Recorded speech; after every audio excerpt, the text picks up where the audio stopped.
Hello, everyone, and welcome back to yet another episode of Manic Energy. I'm your host, Ryan Swore.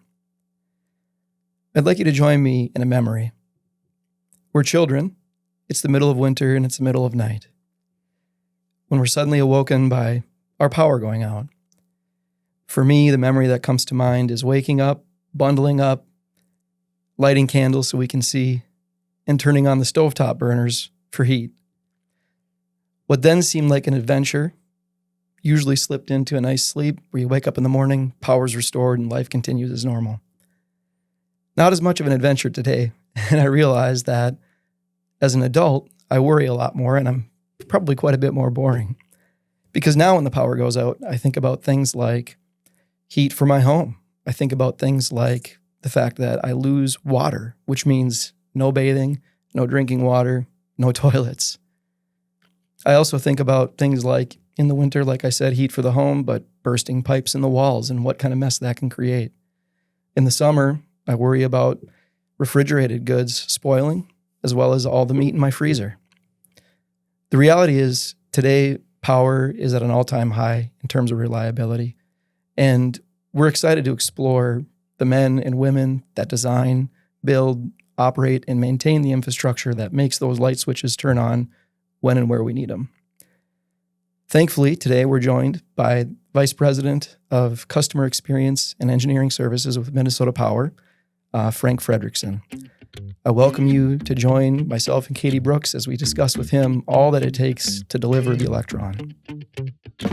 I'm Ryan Swore, and this is Manic Energy, a podcast that dives into the fast-moving world of energy, business, and the people powering it all.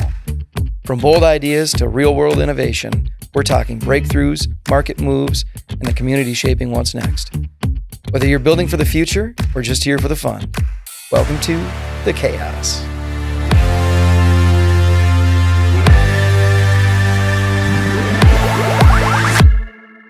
So Frank, thanks so much for joining us. You're welcome. Welcome to the show. Appreciate you doing this. So I think it would be great if we started just by giving our viewers and listeners some background as to who you are as a person and maybe your career journey. Certainly. So I'm a lifelong Minnesotan, grew up in International Falls, and went to school down in Minneapolis at the Twin Cities campus, University of Minnesota, for mechanical engineering. Did both undergrad and graduate degrees there in mechanical engineering and a little bit of business school and mixed in, and started my career at 3M company and corporate research and drug delivery systems. But both my wife and I are from northern Minnesota, and we wanted to get back into northern Minnesota. So 18 years ago, I took a position at Minnesota Power, and I've been there since, and really in a few different roles, which have been really fun roles. From my first 5 years, I did new renewable energy development. So we looked at new biomass fueled plants, wood-fired. We looked at solar and wind, and ultimately I got into a lot of wind development and developing our bison wind farms in North Dakota.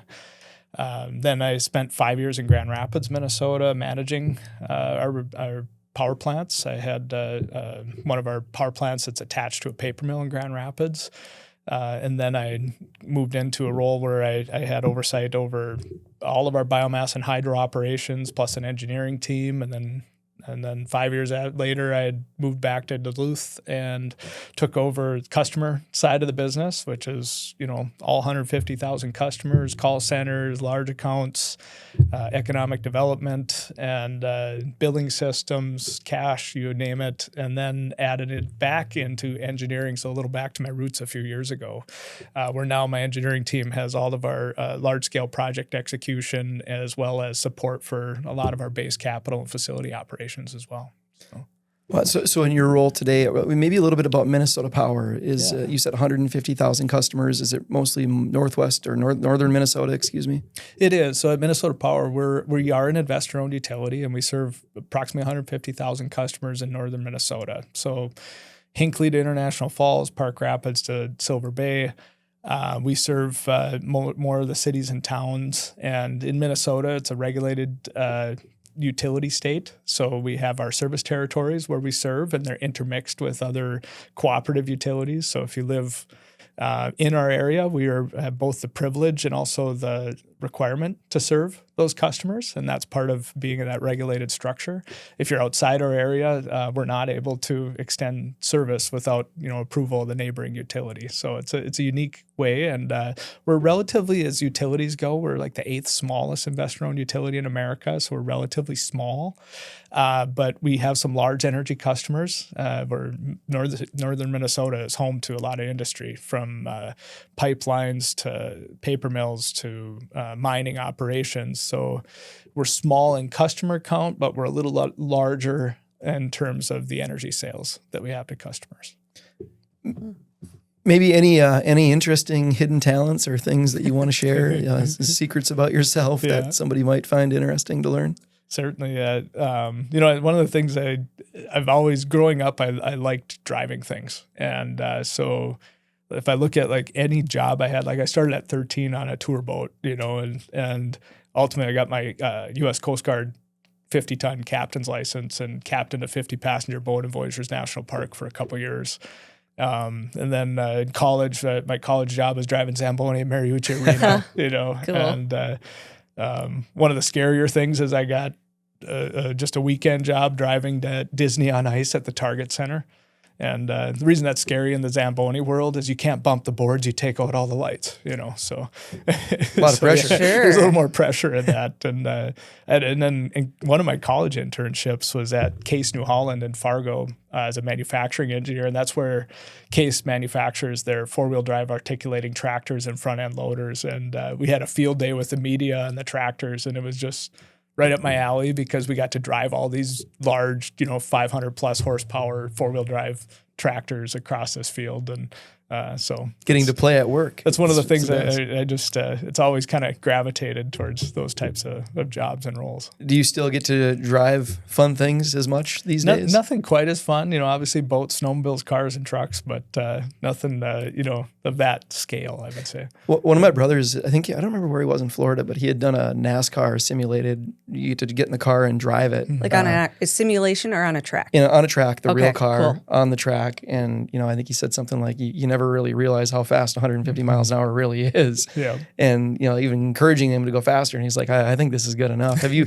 done anything like that or had the Not at that scale and speed, no. Yeah. So, yeah. He's always encouraged me to try it. You might consider that someday. Just Yeah, check it off the bucket list. Time permitting would be fun to get into flying planes and other things. Yeah, that too, Yeah.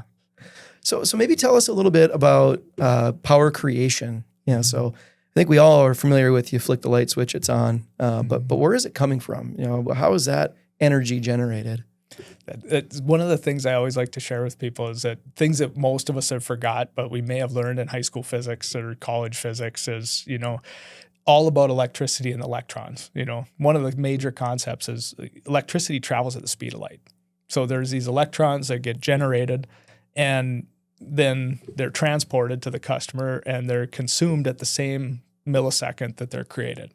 So I tell our team all the time, we create a product and sell it to customers that it's an instantaneous product.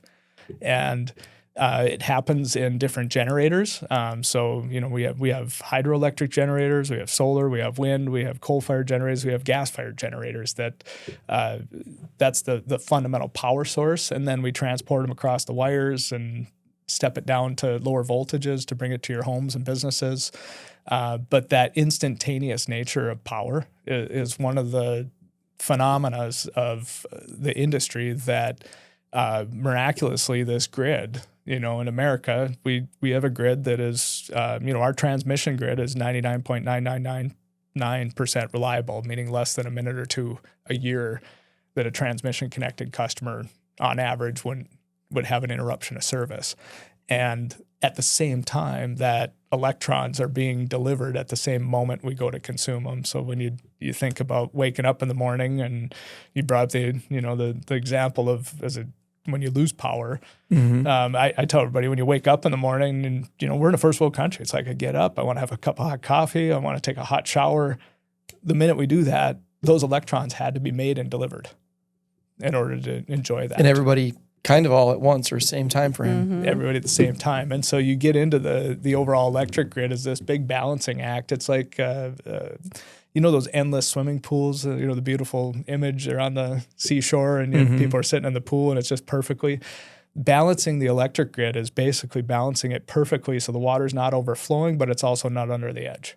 And that's happening all the time. And when it gets out of that, that's when you have some sort of a reliability related outage. So you'll have outages more than that, but usually that's like a weather related event or an act of nature. But so the reliability ones is a big focus, and it seems like that's, you said, like 99.9999% reliable. How is that electron? You say it's created. I think I understand how it's consumed, but how is it then created on your end? Like what is being done at the source location to actually create that electron for our consumption? And then how do you balance it? Yeah. Good question. So the creation begins, with many generators, like more of our traditional generators are a spinning generator. So you go back to even a hydroelectric unit, and it's a magnetic field, and you're spinning by magnets this copper coil that is then creating an alternating current flow of electrons. So it's a magnetic excitation of an electron through a wire. There's other methods that happen, like in a solar photovoltaic panel is using kind of like your DC battery. It's a differential polarity between one to the other, and then the electron jumps across and goes. Mm-hmm. So those are a couple of the fundamental ways that the electrons are generated. And then they're transmitted and transported out to customers across wires, grids. And we go through, you'll see these big substations with big transformers where we take the power and we step up the voltage. So it might be generated at 13,800 volts, and then it might be transmitted at 230,000 volts. And you do that. So it's a very efficient, very low losses. And then you'll step it down at another one so that we can bring it into our house at 480 volts, 240 volts, typically for households, 240, maybe 480 at business, small business. And then it ultimately is delivered that way. And to get to your question on balancing, so the balancing of it it's really thinking of it just that, is that when we wake up in the morning and we turn the lights on, somewhere we have to have a facility that is generating more than it was 5 minutes ago. Sure. And that's really the art of what we're doing today as we integrate more renewables, because when we think of a lot of our, like we have a hydro unit out, Thompson Hydro out in Jay Cook State Park, where we have some ponding capability. So that's what we call a dispatchable unit. We can control when we send water to it. We have coal-fired and gas-fired units. And biomass-fired. We can control when we send fuel to the unit to do this. And then we also have wind and solar units where we're dependent upon Mother Nature to deliver the fuel. So as we get a more renewable and sustainable grid, we're balancing both our customer demand, which is variable, with wind and solar generation, which is variable, with the dispatchable units that we have, like the biomass, the coal, and the gas, and some of our hydro units. It makes a lot of sense. And I guess I would just ask, you mentioned Thompson Hydroelectric Dam. I'd like to talk about that in a second if we can. But why wouldn't you use all maybe renewable sources? And I guess maybe it's a setup. Like my understanding is battery storage is really about 4 hours right now. Is that accurate? Or can we store that energy for longer when it's generated maybe during the day by the sun or by the wind at night? That is accurate with battery storage. Like today's state of the art is lithium-ion batteries. It's the similar batteries that we use in our phones, cameras, and electric vehicles, and they are basically about a 4-hour discharge. They have some that are getting to 6 and 8 hour discharge, and then of course they need to recharge over a longer period of time to come back. But that energy storage component is it's limited, I would say. So for example, in the wintertime, the electric grid peaks at 7 a.m. when we all wake up and we start going to work, and peaks again at 7 p.m. when shops and businesses are still open, but we're going home and heating up the house again. So when you have a dual peak like that, batteries and solar work pretty good for the evening peak, because the sun rises in the morning, you get solar energy, it can charge a battery, you can use it for 7 p.m., but then you need something else to charge that battery for 7 a.m. So then there's other types of energy storage. Some of it is a unit of coal on a pile. It could be units of natural gas on a pipeline. Out in northeast New England area, they use a lot of oil. It went to hit peak events, so you have a unit of oil and a tank. And you can have, we have wood, biomass fired units that can be ready to go in a pile. And then we also, in some of our hydroelectric units, we have what we call ponding, or it's a reservoir of water up behind a dam that we can release when we need it. It sure seems like Minnesota Power, to me anyhow, just being local, was at the front end of the clean energy cycle. I think in the last probably decade, we've seen significant demand from the American people, really, to have cleaner forms and more responsible forms of energy, sustainable forms of energy. What have the effects of that been? And so first and foremost, am I right in seeing that you guys were, the business was ahead of that curve? And then also, have there been effects on the grid, or, does it help, when you see people like running in parallel with the solar panels at their house, where they can actually deliver power back to the utility when they're not using it? So have you been on the front end of the cycle, and then what have the effects been? So Minnesota Power has been a sustainability leader, and one of my favorite history points is that we were renewable before it was cool. So we started in 1906. We've been around this year, 120 years, and until 1930 we were 100% hydro. Really? And we still operate those hydro units, and they still provide 5% of the energy we sell to our customers. So that's another kind of neat point, right? Where all the hydro that we needed to serve all of our customers in 1930 now makes up 5%, which means customers today in our area consume 20% 20 times more energy than they did 100 years ago. And it probably isn't practical to have it be 100% met by hydro, because you'd have to have... We don't have enough lakes, rivers, streams, and water to do that, and elevation, and hydro. Every energy form has some compromise too. So in order to create those hydro energy facilities 100 years ago, they had to put a dam on a river, create a pond, create lakes. There's beautiful reservoirs around here: Fish Lake Reservoir, Wild Rice Reservoir, Island Lake Reservoir, Whiteface Reservoir. Those are all created lakes, the Thompson Reservoir, that ultimately feed the system that powered northeastern Minnesota until at 100% of our electricity through 1930. Wow. Then we added, as energy demands grew, both especially post-World War II, when you have a lot of home appliances and electrification, industry built out, mining industry, paper industry kept expanding in the region, pipelines. Our company met a lot of those needs from 1930 to 1980 with coal power. It was one of the least cost ways to bring energy to customers as it was growing over time. Now, at that point, when you introduced coal, where'd hydro? Like, what was the ratio or the split there between the two? So it grew from hydro was 100%, and by the 1980s, it was 5%, and coal was 95%. Oh, wow. And then hydro's just kind of... So hydro's just kind of stayed in there. Okay. And we've expanded with all the coal. And then now the modern sustainability in the past 20 years, we've taken that from 5% renewable to over 50% renewable as we backed out of coal. Sure. And added wind, we've added solar, we've added biomass, and now we've also added some additional hydro to our portfolio through a purchase agreement we have with Manitoba Hydro. Okay. And in 2020, we put in service a new power line from the Manitoba border down to the Grand Rapids, Minnesota area to deliver that energy, because our neighbors to the north in Manitoba, they are still nearly 100% hydro. Wow. In their entire grid. Can you talk about just briefly you mentioned there are trade-offs when, using hydro versus coal or any other source. What are some high-level trade-offs in all of those? So back to those physics concepts that we've all tried to forget from high school, and that, I simplify them, and that, matter can either be created or destroyed. Well, you can't get something from nothing.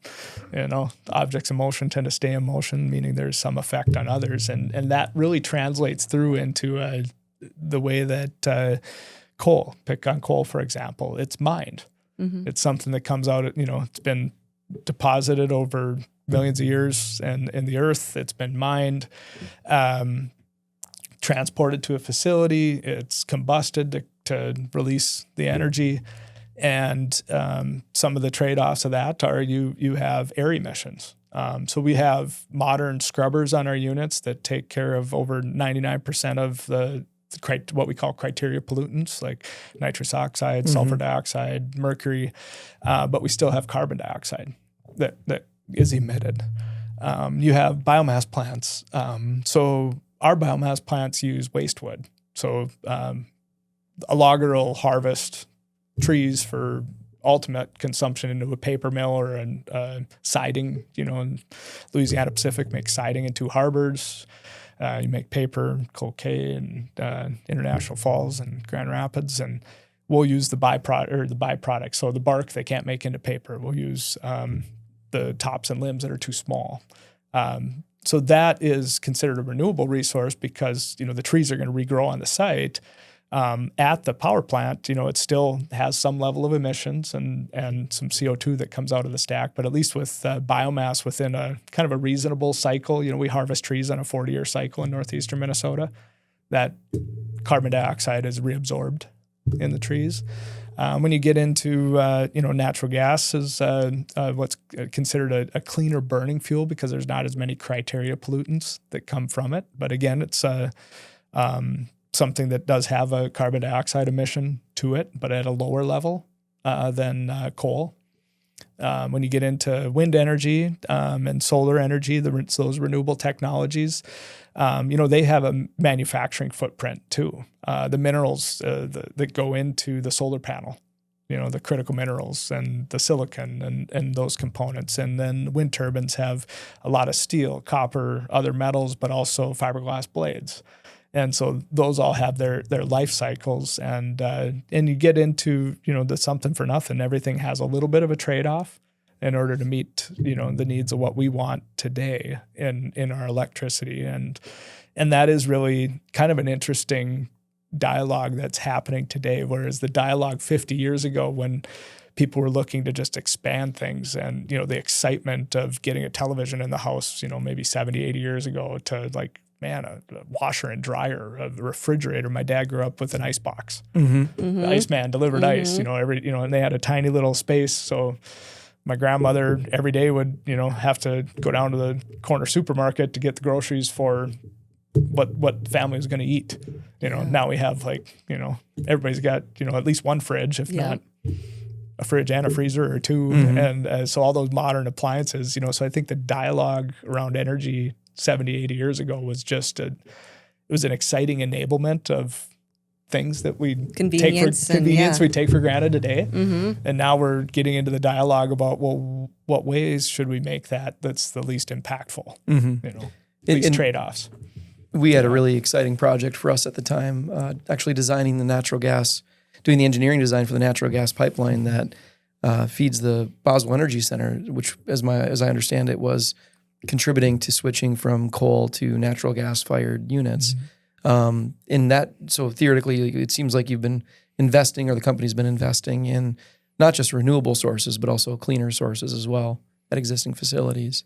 We've really, since, back to that history moment, we grew out the energy demand, met the demand with coal. And since that point, where we peaked at 95% coal, we've been continually reducing the amount of carbon dioxide and amount of other pollutants coming out, where, shifting from coal to natural gas. We have an entire facility in Hoyt Lakes that was built in the 1950s as a coal facility that's now 100% on natural gas. The Boswell units that you and your team got to work on, they're still, I would say, primarily fired by coal, but we changed with that project and enabled us to co-fire with a small amount of natural gas. And also we were able to remove the fuel oil on the site. We used to have to start the unit with fuel oil.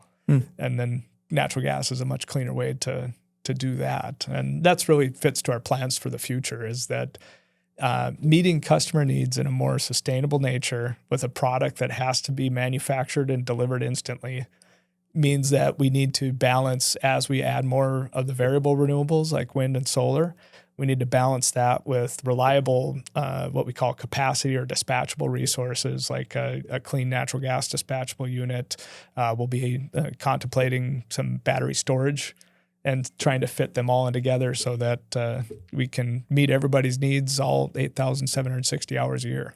I think it's just so neat to look at the history. And to be honest, my favorite place, I've worked in I had the opportunity to work in a lot of different industries, different facilities, have been in every facility you mentioned. Mm-hmm. And by far, and worked on large ships and, manufacturing, just variable job sites all over the country.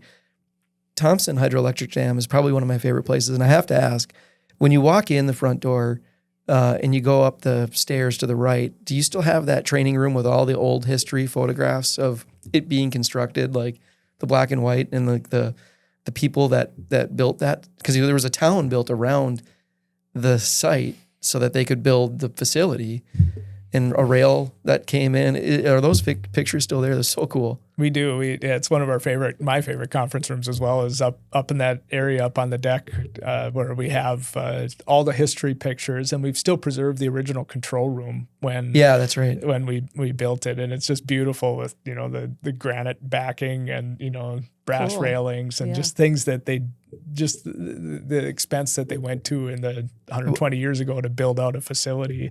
And you see it's just so well maintained because you walk in there and everything's very clean. And even getting to go underneath and seeing the turbines and the original, the stamps on them for the years they were installed, it's like, oh wow, this thing's still running, and it looks. You could have said it was a year old, and I would have believed you.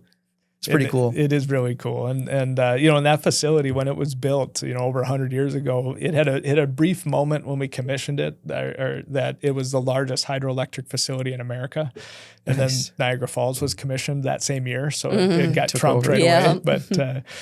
But definitely, it's the largest hydro in Minnesota, and it's still been reliably operating, for well over 100 years. And it's really a piece of critical infrastructure. There's other unique history there. During World War II, all the windows had to be painted black because of the critical nature of keeping the grid alive. So that was part of the kind of blackout and protections in case there was any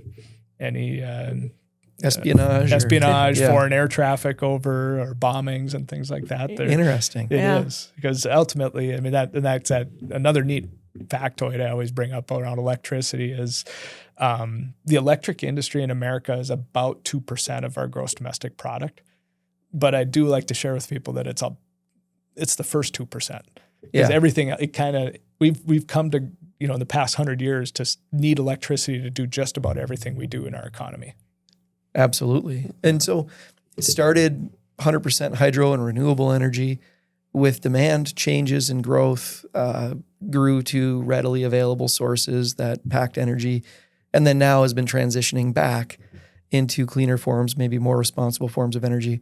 I think I asked, but I'll ask again. I mean, maybe what have the downstream effects been on the grid itself of things like renewable sources?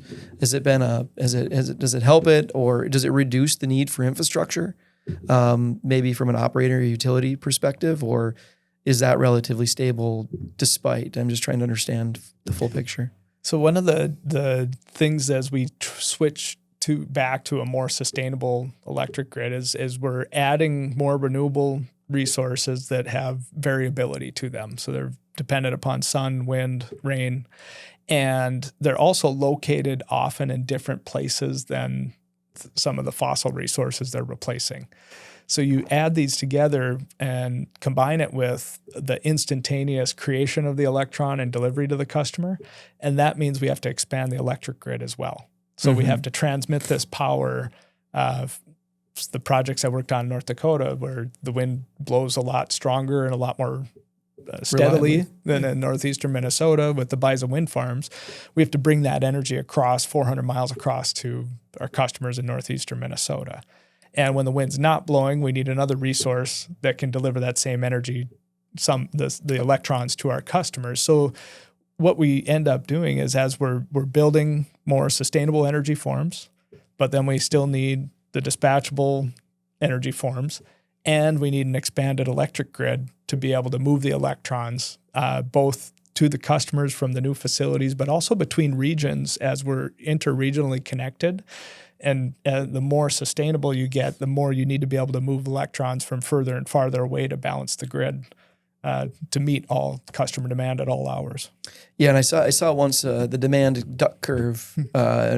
Maybe we can post it in the show notes, but just kind of shows the effects of those renewable sources over time. That really demonstrates that as you augment the system, the peak still could be there, and you don't actually reduce that always, that peak. So it makes a lot of sense. It does. And in that duck curve, I mean, it's really come to a head in a state of California where they have so much solar on their grid that almost every other form of generation has to be off the grid at noon when the sun's at its peak.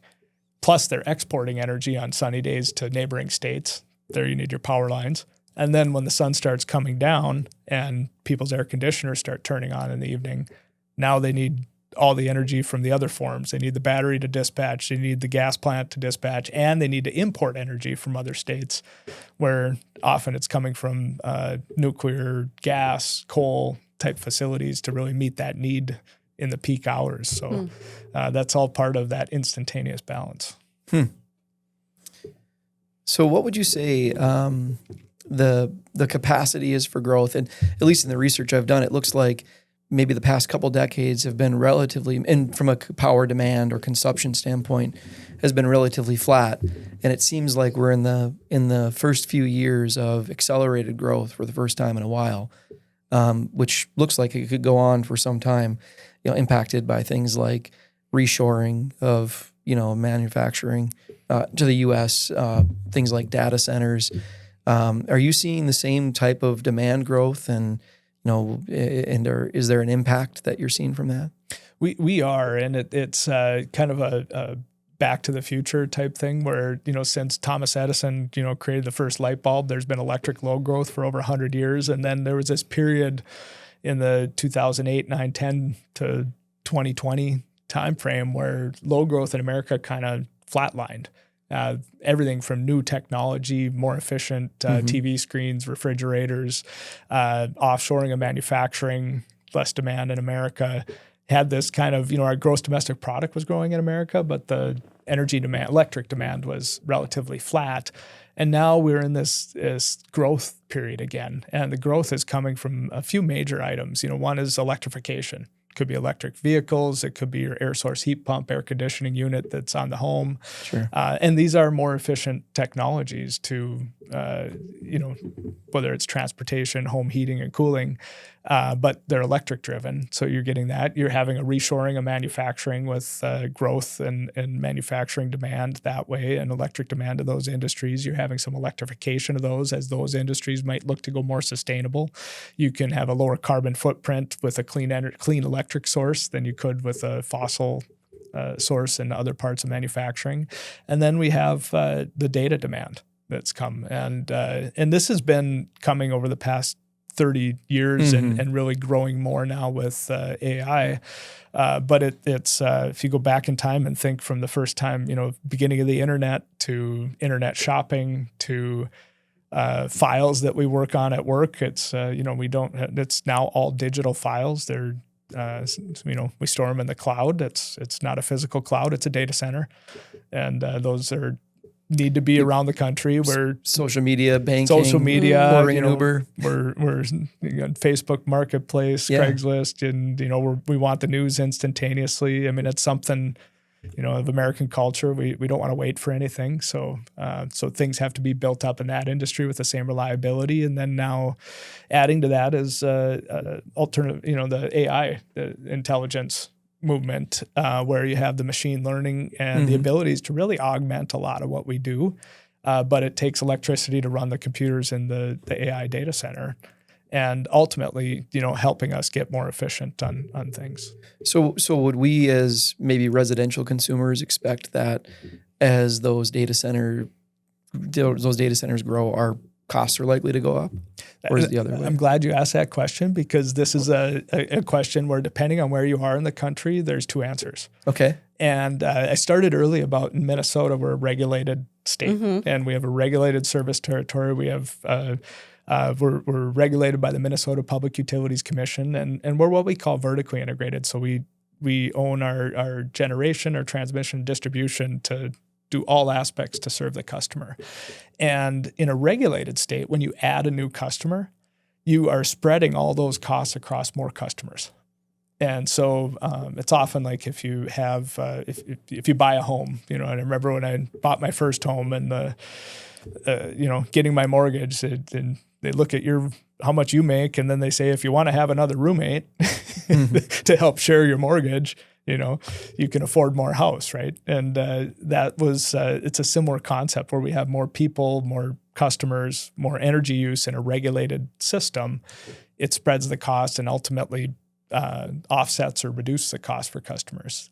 There's other models that we call. If I can just to make sure I understand that. So is that because the infrastructure to deliver the power is already in place? So there's not a lot of capital investment. And so in other words, we're paying as consumers for all that infrastructure. And then when this new person comes on, even though they're demanding energy and pulling energy, it's actually they're paying even more than that for the infrastructure that exists, which reduce our price. Is that right? That is the right way to think about it. Yes. Okay. It's you think of the grid, the wires, the systems, the power plants.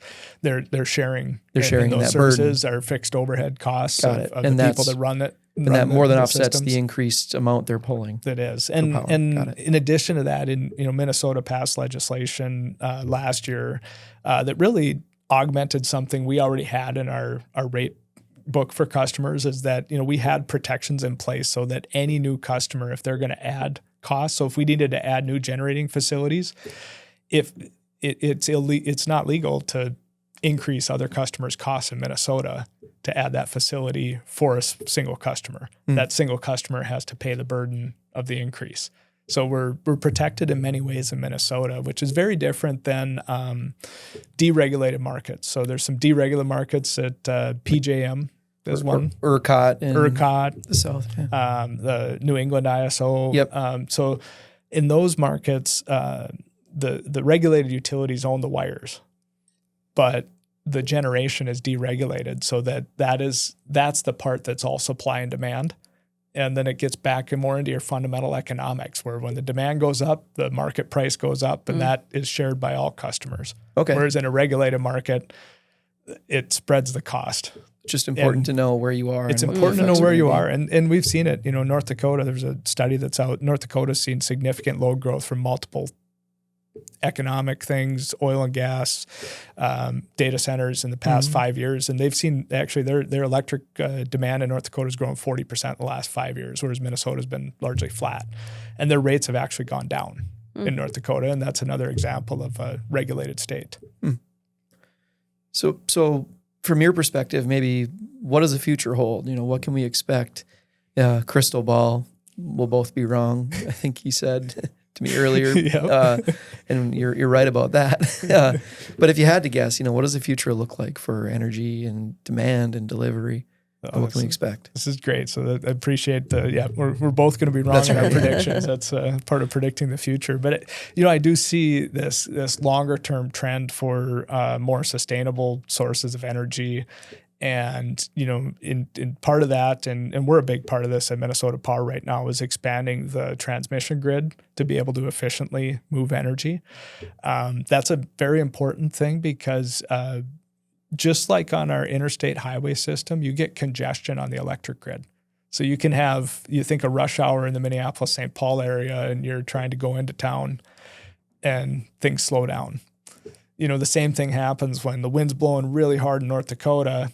The lines start loading up, and there's limits on how much they can transport over to the load. So if we build more wires or higher voltage wires, you can move that across, and ultimately you're using the least cost energy. So I see a lot of grid build out to really move electrons across the country. And that's new build and reconductoring and sort of all of the above? All of the above. And, and when we go through these, we try to, utilize existing corridors. We try to work and consult with all the stakeholders in the region, from tribal governments to local landowners to state and federal agencies, to try and find there's nothing's free, so it's the least impact. We try to minimize the impact of doing this while ultimately building the infrastructure that we need, to continue to serve reliably in a more sustainable grid.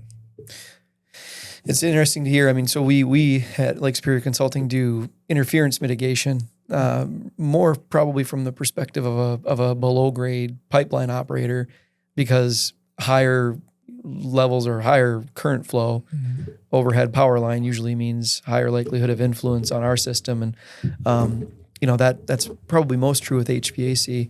Do you think there's going to be more, and I think there's probably quite a bit more HVDC in Europe and in other places, does that sort of take off a little bit more as a more efficient means of maybe long line or long distance transportation? Or is that, because there's only a handful of systems in the U.S. I'm just kind of curious, is that something to predict changing or no?